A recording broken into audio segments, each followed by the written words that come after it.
کتونکو دا مخال زه په قاید آباد کې موجود یم. دا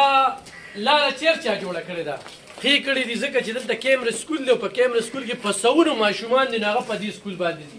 اوس پرې راغی د ګیس پیپ چې د ګیس پیپ پرې راغی نو هغه منصوبه چې کومه تاله ترغو تس نه شوله. اوس یې په ځای باندې پرېښودې د خلکو ته تکلیف کې دا وګورئ جي. دا زه تاسو ته قاید آباد کې دا محله ښیم دلته کې منصوبه بندي نشته.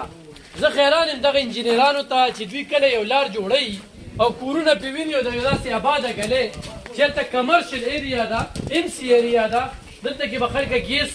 دلته به پیپ د هغې دپاره چې کوم دی نو د مخکې نه بندوبست پکار دی. دې کورونو والا به ضرور چې کوم دی داخلې کړې وي نو تا ګلې جوړه کړله فرش دې پرې واچو او چې زه وګورم هر انجینر چې دا فرش او دا هر ټیکهدار چې کړی دی نه صرف خوري دی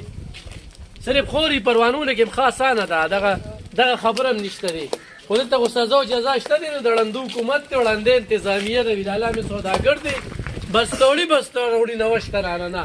دا د قاید آباد د خلکو چې کوم دی نو زه درته خال ښیم داسې ده که نه کندې درته شته که نه. دا د ګیس پیپ یې دغه کړي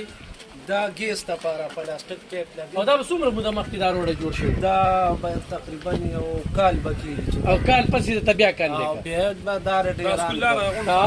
او دا د سکول لاره د کیمر سکول دی. ښه اوس بله خبره درته کومه چې په دې به اوس بل ټنډر پاس کېږي دا بیا بله منصوبه کېږي او بل ټیکهدار ته به په ټیکه ورکوي. دا مین لاره چې کومه دا هم ورته کندې کړې ده وګورئ دا هم کندې ده دا هم کندې ده دا وګوره ګاډي دې په څنګه دي دا هم کندې ده دا وګورئ ورنډه کندې کپرې کړې ده دا وګوره دې ګاډي والا ته وګوره اري دا غال دي دا کاڼي چې کوم دي دا ګاڼي وایي دا ټیرونه وایي نو دغه تکلیف وایي نو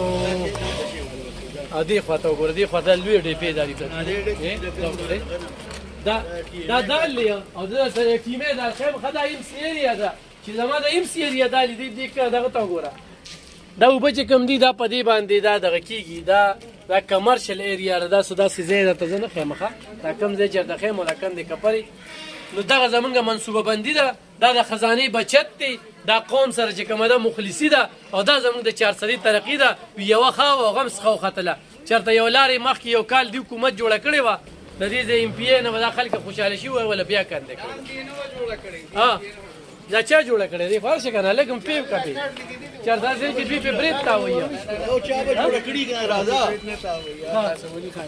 ها